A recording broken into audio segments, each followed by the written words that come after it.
जय गुरुदेव, जय माँ गायत्री, सभी को मेरा प्रणाम। आइए आज जानते हैं अपने पूज्य गुरुदेव के बारे में। हम सभी जानते हैं कि पूज्य गुरुदेव एक महान संत थे, पर क्या जब पूज्य गुरुदेव का अवतरण हो रहा था तब भी कुछ ऐसी घटनाएं हुई थी, या पूज्य गुरुदेव के आने से पहले भी कुछ इस प्रकृति ने संकेत दिए थे कि कोई दिव्य मानव आ रहा है? कुछ ऐसा हुआ था, क्या था? आइए आज अपने पूज्य गुरुदेव को बचपन से जानते हैं। बात करेंगे उस समय की जब पूज्य गुरुदेव माता जी के गर्भ में थे। माता जी के गर्भ में जब पूज्य गुरुदेव थे तब कौन कौन सी अनुभूति ताई माँ को हुई थी, यानी माता जी की गुरुदेव की माँ को, गुरुदेव की माता जी को सभी ताई जी कहते थे, क्योंकि पूज्य गुरुदेव के माता पिता जी अपने पूरे परिवार को बच्चों की तरह समझते थे और सबका लालन पालन करते थे और बड़े प्यार से रखते थे। और ताई जी भी उतने ही प्यार से अपने सारे बच्चों को रखती थी, चाहे वो उनकी जेठानी हो, देवरानी हो, जो भी हो, सभी के प्रति उनका ममत्व था। और एक दिन उनकी ममता जागी 1911 में, जब पूज्य गुरुदेव पहली बार उनको यह एहसास दिलाएं कि उनके गर्भ में कोई है। जब ताई जी को पता चला कि वह माँ बनने वाली हैं, तब उनको इस चीज़ का आभास हुआ और उनकी ममता और उमड़ पड़ी। ताई जी बातों ही बातों में हमेशा बहुत सारी बातें बताती थी। उन्होंने अपने आसपास कुछ दिव्य अनुभूतियाँ अनुभव की। जब पूज्य गुरुदेव उनके पेट में थे, गर्भ में थे, तो उस समय माता जी को, ताई जी को बहुत सारी अनुभूति होने लगी थी। एक बार वो ऐसे ही बैठी हुई थी, घर का काम कर रही थी, दूध उबलने को चढ़ाया था उन्होंने, और पता नहीं कैसे उनकी आँख लग गई, जबकि साधारणतः वह घर के काम करके कभी नहीं थकती थी। सबसे लेट से सोती थी, सबसे पहले जागती थी, फिर भी उन्हें कभी कोई थकान नहीं होती थी। पर उस दिन पता नहीं कैसे उनकी आँख लग गई, और आँख भी ऐसे लगी जैसे कोई ध्यान अवस्था में चला जाता है। और उन्होंने देखा कि कोई सूर्य की किरणों के सामने है और बड़ा सुंदर दृश्य है। सूर्य की किरणें निकल रही हैं धीमे धीमे गति से, और पूरब दिशा पूरी अपनी लालिमा पर है, और सामने एक स्त्री है जो हंस पर बैठी हुई है। उसकी एक हाथ में कमंडल है और उसके एक हाथ में पुस्तक है। ताई जी को यह लगा कि यह पुस्तक भागवत है, क्योंकि पूज्य गुरुदेव के पिताजी भागवत करते थे, तो उनको यही लगा कि ये भागवत है। माता जी भागवत के साथ उन्हें दर्शन दे रही हैं। यह बात उन्होंने फिर पूज्य गुरुदेव के पिताजी को बताया। तब उन्होंने कहा कि नहीं, वो भागवत नहीं है, भागवत तो वेद का एक छोटा सा पाठ है, एक छोटा अंश है। वह जो तुमने देखा है वह गायत्री माता है, और उनके हाथ में जो तुमने देखा वो वेद है। इसी प्रकार से ताई जी और भी आगे बहुत सारी अनुभूतियाँ करते रही। एक बार फिर से जब वैसे ही उनको निद्रा अवस्था में थी, तो उनको एक बार फिर से वही दृश्य दिखाई दिया। इस बार उन्होंने देखा कि वह एक झील के पास खड़ी है, वहाँ बहुत सारे कमल खिले हुए हैं, और उन्हीं में से एक बहुत बड़ा कमल है, और उस कमल पे वही देवी बैठी हैं जो उन्होंने पहले देखा था। वैसे ही हंस पे सवार, और एक हाथ में कमंडल और एक हाथ में वेद लिए हुए। दूसरी बार उन्होंने फिर इस दृश्य को देखा। इसके बाद उनको और भी अनुभूतियाँ होती गई। उसके बाद कभी कभी उनके घर में ऐसा लगता था कि जैसे बहुत सारी सुगंध फैल गई हो, जैसे अगरबत्ती जलाते हैं, यज्ञ करते हैं, उस प्रकार से पूरे घर में एक सुंदर सा सुगंध फैल जाता था।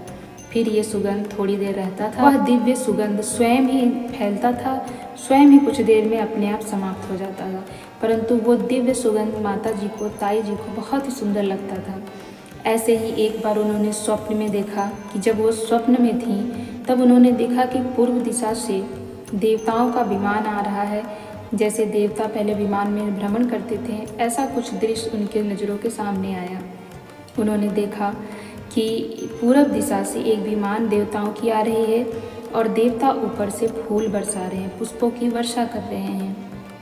यह सब बात फिर उन्होंने जब गुरुदेव के पिताजी को बताई, तब उन्होंने कहा कि यह सब अंतर जगत की हलचल है। जब कोई दिव्य मानव आने वाला होता है, या कोई शक्ति अवतरित होने वाली होती है, या किसी शक्ति का जागरण होना होता है, या कोई शक्ति इस पृथ्वी पर मनुष्य रूप में आने वाली होती है, तब ऐसे अंतर जगत में हलचल होती है और देवताओं में हलचल होती हैं। ऐसे ही घर में अचानक से बहुत सारी गायों का आना शुरू हो जाता था। ऐसी ऐसी घटनाएं होने लगी थी कि माता जी को कभी कभी कुछ असमंजस सा भी होता था। वो देखती थी कि कभी कभी अपने आप आस पड़ोस की सभी गाय उनके घर पर आ जाती थी और रात रात भर बैठी रहती थी। उनके मन में भी ऐसे बदलाव आ रहे थे कि उन्होंने उन गायों को कभी भगाना उचित नहीं समझा, बल्कि उनके मन में यह आया कि इनकी सेवा करनी चाहिए मुझे। वो उनको खाना खिलाती थी, दाना पानी देती थी और उनकी सेवा करती थी। एक बार उनका असमंजस तब बढ़ा जब घर में बहुत सारे मधुमक्खी आ गए थे और उन मधुमक्खियों ने ढेर सारे घर में छत्ते बना लिए थे। ऐसा देखकर सब लोग घबरा गए थे और उन्होंने सोचा कि ये किसी को भी नुकसान पहुंचा सकती है। तो ऐसा सोचने के बाद सभी लोगों ने उसे भगाने का प्रयास किया और उसके भगाने का एक ही उपाय तो होता था कि आग जलाकर धुआं करना। सब लोग ऐसा सोच ही रहे थे कि माता जी को जब ये पता चला तब वो बहुत गुस्सा हुई और उन्होंने कहा कि ये मक्खियाँ किसी को नुकसान तो नहीं पहुंचा रही है, फिर इन्हें भगाने का प्रयास क्यों कर रहे हो। ऐसा करके उन्होंने सबको मना किया और जब यह बात गुरुदेव के पिताजी को पता चली तब उन्होंने भी इस बात का समर्थन दिया। उन्होंने कहा कि यह आध्यात्मिक दृष्टि से बहुत शुभ संकेत होता है। जब कोई दिव्य आत्मा किसी के घर जन्म लेने वाली होती है तो ये शिव के वरदान के रूप में आती हैं और ये बताती हैं कि शिव की कृपा उस आत्मा पर होगी जो जन्म लेने वाला है और सदा उस पर उसकी कृपा बनी रहेगी। और वो फूलों की खुशबू, सुगंधित पुष्प और वो फूलों के मिठास और प्रवास को लाकर इकट्ठा कर रही हैं। तो आध्यात्मिक दृष्टि से यह एक शुभ संकेत होता है कि जिस घर में कोई दिव्य आत्मा आने वाली है तो स्वयं वहाँ पर शिव जी का आशीर्वाद देने का ये एक माध्यम होता है। यानी शिव जी वरदान दे रहे हैं उस आत्मा को जो जन्म लेने वाली है।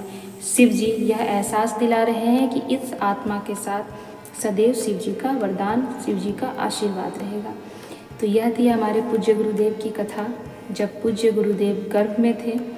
अब मैं आपको आगे भी बताऊंगी, दूसरे वीडियो में बताऊंगी कि पूज्य गुरुदेव का जब जन्म हुआ तब क्या हुआ और साधु संतों के बीच कैसा मन स्थिति था जब पूज्य गुरुदेव को देखने के लिए वो आने लगे। तब ये सारी चीज़ें मैं अलग अलग वीडियो में आप लोगों को बताऊंगी। आज सिर्फ इतना ही। हमारे पूज्य गुरुदेव गर्भ से ही चमत्कार कर रहे हैं और वो कोई दिव्य पुरुष है, इस बात का आभास देवी देवताओं ने कराना शुरू कर दिया था। पूज्य गुरुदेव एक दिव्य आत्मा थे और किसी बड़े कार्य के लिए यहाँ आ रहे थे। इस चीज़ का आभास सभी देवी देवताओं ने अपने संकेत के माध्यम से कराना आरंभ कर दिया था। अगर आप लोगों ने भगवान कृष्ण की जन्म कथा सुनी होगी तो आपने देखा होगा ऐसे ही भगवान लोगों ने पुष्प की वर्षा की थी और अनेक प्रकार से आशीर्वाद देने आए थे। जब भी कोई महान आत्मा इस प्रकार से आती है तो सभी सृष्टि, पूरी जगत, पूरी अंतर जगत, पूरा ब्रह्मांड उसके स्वागत के लिए, उस खुशी में शामिल होने के लिए आने लगता है। तो पूज्य गुरुदेव हमारे बहुत दिव्य मानव थे और ये कोई कथा सुनी सुनाई नहीं है, जो माता जी के अनुभव है वही है। क्योंकि मेरे वीडियो पे बहुत से लोग कमेंट करते हैं, जब भी मैं पूज्य गुरुदेव के बारे में बताती हूँ तो वो लिखते हैं ये झूठ है, ये ढकोसला है, ये पाखंड है।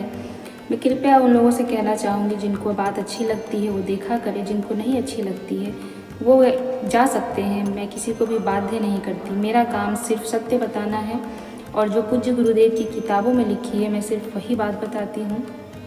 आपको अगर ये चीज़ें पढ़नी होती तो आप पूज्य गुरुदेव की पुस्तकों से पढ़ लीजिए। आपको संशय है तो आप पूज्य गुरुदेव की किताबों का अध्ययन कर लीजिए। पर किसी को इस प्रकार से दोषारोपण करना ये उचित बात नहीं होती है। कृपया अपनी सादत को सुधारें और हम प्रार्थना करेंगे कि भगवान आपको सद्बुद्धि दे, सन्मार्ग पर ले जाए। और जो लोग इसकी सराहना करते हैं, जिन लोगों को लगता है कि मैं उनके साथ पूज्य गुरुदेव को जोड़ रही हूँ, उनका दिल से बहुत बहुत धन्यवाद। जो इतने प्यार से इसे देखते हैं, मुझे सपोर्ट करते हैं, बहुत बहुत धन्यवाद, दिल से धन्यवाद। और गुरुदेव की कृपा आप लोगों पर बनी रहे।